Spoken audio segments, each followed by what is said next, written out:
சென்னையில் செய்தியாளர் சந்திப்பின் போது நாம் தமிழர் கட்சி ஒருங்கிணைப்பாளர் சீமான் திடீரென மயங்கி விழுந்ததால் பரபரப்பு ஏற்பட்டது. திருவொற்றியூர் அண்ணாமலை நகரில் ரயில்வே சுரங்கப்பாதைக்கான ஆக்கிரமிப்புகள் அகற்றும் பணி நடைபெற்று வருகிறது. ரயில்வே இடத்தில் குடியிருந்த மக்கள் தங்களுக்கு மாற்று இடம் கேட்டு போராடி வருகின்றனர். இந்நிலையில் அண்ணாமலை நகருக்கு வந்து அங்குள்ள மக்களை நாம் தமிழர் கட்சி ஒருங்கிணைப்பாளர் சீமான் நேரில் சந்தித்து குறைகளை கேட்டார்.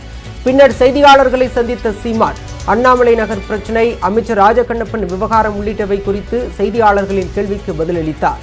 பேட்டியை முடித்துக் கொண்டு புறப்பட்ட முயன்ற போது சீமான் திடீரென மயக்கமடைந்து கீழே விழுந்தார்.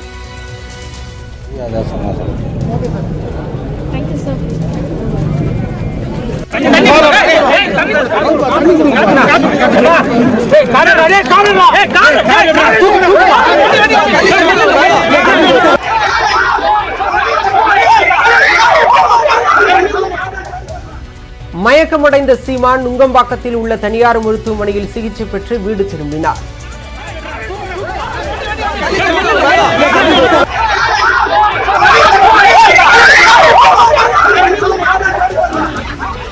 இதுகுறித்து விளக்கம் அளித்துள்ள நாம் தமிழர் கட்சி, வெயிலில் நின்றே செய்தியாளர்களை சந்தித்ததாலும் தொடர் அலைச்சல் மற்றும் ஓய்வின்மையாலும் சோர்வடைந்ததாக தெரிவித்துள்ளது.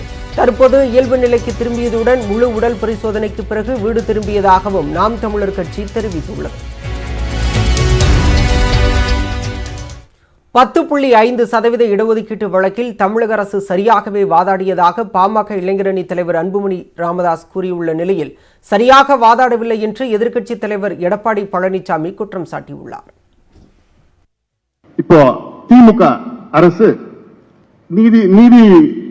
இந்த நீதிமன்றத்தில் வழக்குகளை நல்லா தான் வாதாடினாங்க. நல்ல வழக்கறிஞர்களை வைத்தார்கள். பாலுவிடம் தொடர்பு கொண்டு வைத்திருந்தார்கள். பாலு பேசிட்டு தான் இருந்தார். ஒவ்வொன்றும் என்கிட்ட பேசி டிஸ்கஸ் பண்ணி யாரு போடலாம், எப்படி போடலாம். ஏன்னா இது சும்மா தனிப்பட்ட அவங்க தனியா நம்ம தனியா இப்படிலாம் இல்லை.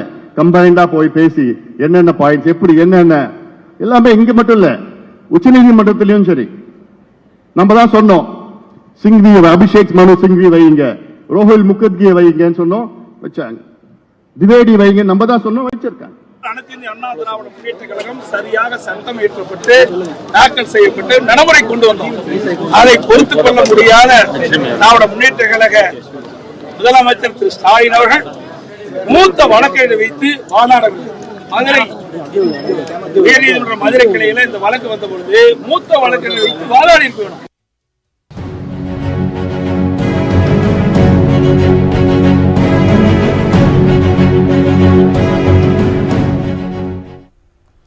இலங்கையில் அமல்படுத்தப்பட்டுள்ள அவசர நிலை காரணமாக அங்கு கடும் கட்டுப்பாடுகள் மற்றும் நடைமுறைகள் அமலுக்கு வந்துள்ளன. பொதுவாக மோசமான அச்சுறுத்தல், ஆபத்து அல்லது பேரழிவு சூழ்நிலைகளில் மட்டுமே அவசர நிலையை பயன்படுத்த வேண்டும் என இலங்கையின் அரசியலமைப்பு சட்டம் வலியுறுத்துகிறது. உதாரணமாக, கடந்த 2019ஆம் ஆண்டு ஈஸ்டர் ஞாயிறன்று நடைபெற்ற குண்டுவெடிப்பின் போது அவசர நிலை பிரகடனப்படுத்தப்பட்டது. இந்நிலையில் கடும் பொருளாதார நெருக்கடியில் சிக்கி தவிக்கும் இலங்கையில் நடைபெற்ற அரசுக்கு எதிரான போராட்டத்தில் வன்முறை வெடித்தது. இதனையடுத்து பொது சொத்துக்களை பாதுகாத்தல் மற்றும் சட்டம் ஒழுங்கு பராமரிப்பு உள்ளிட்ட காரணங்களுக்காக அவசர நிலை பிரகடனம் செய்யப்படுவதாக இலங்கை அரசு அறிவித்தது. இதன் மூலம் அங்கு பல்வேறு கடும் கட்டுப்பாடுகள் மற்றும் நடைமுறைகள் அமலுக்கு வந்துள்ளன. முதன்முறையாக காவல்துறை மற்றும் இராணுவத்திற்கு முழு அதிகாரங்கள் வழங்கப்பட்டுள்ளன. சந்தேகத்திற்குரிய நபர்களை விசாரணையின்றி கைது செய்து நீண்ட காலம் சிறையில் அடைப்பதற்கும் எந்த ஒரு இடத்திலும் தடையின்றி சோதனை மேற்கொள்ளவும் வழிவகை ஏற்பட்டுள்ளது. அரசுக்கு எதிரான இயக்கத்தை ஏற்படுத்துவது மற்றும் ஊடகங்களின் கருத்து சுதந்திரம் ஆகியவை முழுமையாக கட்டுப்படுத்தப்படும். இதனால் அரசுக்கு எதிரான போராட்டக்காரர்கள் மீது மிருகத்தனமான அடக்குமுறை கையாளப்படும் சூழல் காணப்படுகிறது. எந்த ஒரு சொத்தையும் அரசு கையகப்படுத்தலாம். அரசியல் அமைப்பில் உள்ள எந்த ஒரு சட்டத்தையும் மாற்றவும் இடைநிறுத்தவும் அதிபருக்கு அதிகாரம் கிடைக்கப்பெறும். அவசர நிலை பிரகடனத்தை எதிர்த்து நீதிமன்றத்தில் வழக்கு தொடர முடியாது. அதே நேரம் அவசர நிலையை அமல்படுத்தியதற்கு 14 நாட்களுக்குள் நாடாளுமன்றத்தில் ஒப்புதல் பெறுவது கட்டாயமாகும். இலங்கை மக்கள் பொருளாதார நெருக்கடியில் சிக்கி தவிப்பதை சுட்டிக்காட்டி இணையமைச்சர் ரோஷன் ரணசிங்கே தனது பதவியை ராஜினாமா செய்துள்ளார். ஸ்ரீலங்கா பொதுஜன பெரமுன் கட்சியின் நாடாளுமன்ற உறுப்பினரான அவர் மாகாண சபைகள் மற்றும் உள்ளூராட்சி ராஜாங்க அமைச்சர் பதவியை வகித்து வந்தார். இந்நிலையில் அவர் தனது அமைச்சர் பதவியையும் கட்சியின் புலனுறுவை மாவட்ட தலைமை பதவியையும் ராஜினாமா செய்வதாக அறிவித்துள்ளார். இதையடுத்து அதிபருக்கு 7 பக்க கடிதத்தையும் ரோஷன் ரணசிங்கே எழுதியுள்ளார். அதில் இயற்கை விவசாயம் பயன்படுத்தியமையால் பாதிக்கப்பட்ட விவசாயிகளுக்கு நிவாரணம் வழங்காதது போன்ற பல்வேறு கோரிக்கைகளை வலியுறுத்தியுள்ளார். தமது பிரச்சனைகளை அதிபரிடம் நேரடியாக முன்வைக்கவும் வாய்ப்பு வழங்கப்படவில்லை எனவும் ரோஷன் ரணசிங்கே தெரிவித்துள்ளார். இலங்கையில் அவசர நிலை பிரகடனப்படுத்தப்பட்டுள்ள சூழலில் அமைச்சர் பதவி விலகியிருப்பது முக்கியத்துவம் வாய்ந்ததாக கருதப்படுகிறது. சமீபத்தில் லிமன் லான்சா எனும் இணையமைச்சரும் தனது பதவியை ராஜினாமா செய்தது குறிப்பிடத்தக்கது.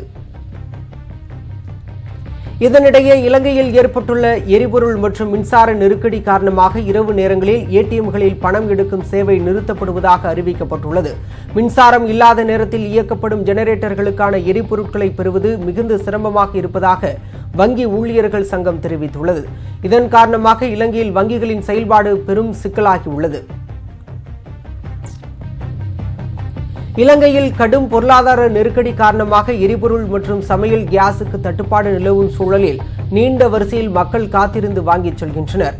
மேலும் வறட்சி காரணமாக நீர்த்தேக்கங்களிலும் மின்சாரம் உற்பத்தி செய்ய முடியாததால் நாள்தோறும் 13 மணி நேரத்திற்கு மேல் மின்சாரம் துண்டிக்கப்படுவதால் கடும் இன்னலுக்கு ஆளாகியுள்ளனர். இலங்கை அரசுக்கு எதிராக யாழ்ப்பாணத்தில் நடந்த பேரணியின் போது அரசுக்கு ஆதரவாக ஒரு குழு கோஷமிட்டதால் இரு தரப்புக்கும் இடையே கைகலப்பு ஏற்பட்டது. பொருளாதார வீழ்ச்சியை கண்டித்து ஐக்கிய மக்கள் சக்தி அமைப்பு யாழ்ப்பாணம் பேருந்து நிலையம் வரை பேரணி சென்றது. அப்போது அரசுக்கு ஆதரவாக ஒரு குழு முழக்கமிடவே வாக்குவாதம் ஏற்பட்டு கைகலப்பானது. இதையடுத்து அரசுக்கு ஆதரவாக கோஷமிட்டவர்களை பெரும் போராட்டத்திற்கு பின் போலீசார் மீட்டு அனுப்பி வைத்தனர்.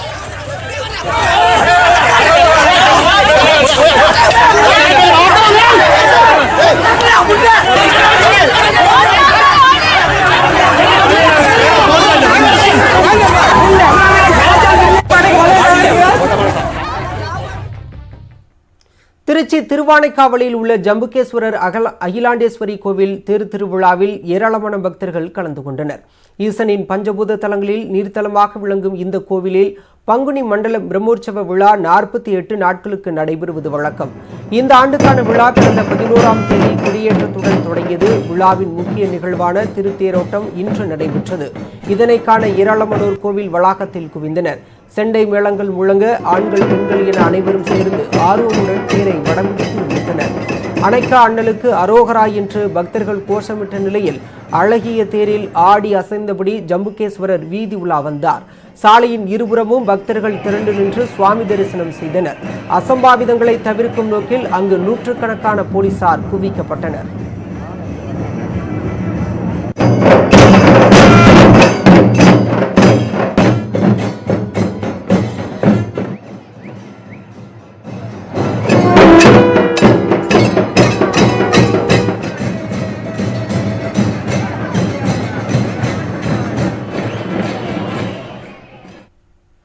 கண்மாய் பராமரிப்புக்கு நிதி திரட்டுவதற்காக நடத்தப்பட்ட மீன்பிடி திருவிழாவில் ஏராளமானோர் கலந்து கொண்டனர்.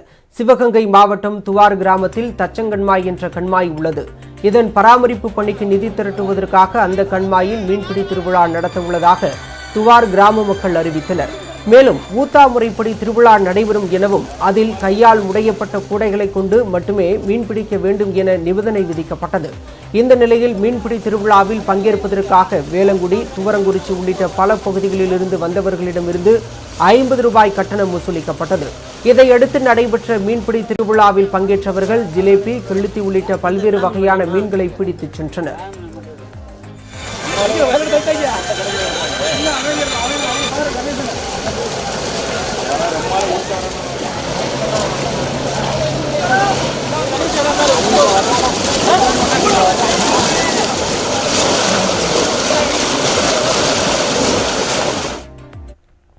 யுகாதி பண்டிகையையொட்டி சென்னை தியாகராயர் நகரில் உள்ள வெங்கட நாராயணா கோயிலில் நீண்ட வரிசையில் நின்று பக்தர்கள் சுவாமி தரிசனம் செய்தனர். ஆண்டுதோறும் ஏப்ரல் மாதம் 2ஆம் தேதி யுகாதி பண்டிகை கொண்டாடப்பட்டு வருகிறது. தெலுங்கு வருடப்பிறப்பையொட்டி கொண்டாடப்படும் யுகாதி பண்டிகைக்காக சென்னை தியாகராயர் நகரில் உள்ள வெங்கட நாராயண பெருமாள் கோயிலில் சிறப்பு பூஜைக்கு ஏற்பாடு செய்யப்பட்டிருந்தது. இதில் நீண்ட வரிசையில் நின்று ஏராளமான பக்தர்கள் சுவாமி தரிசனம் செய்தனர்.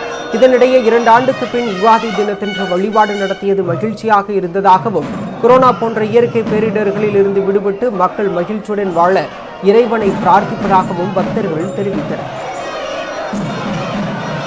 நல்லா வேண்டிக்கிட்டோம். ஆமாம், திருப்பதி வெங்கடாசலபதி கிட்ட நோய் இல்லாமல் இருக்க கொரோனா ஒளிய வேணும்.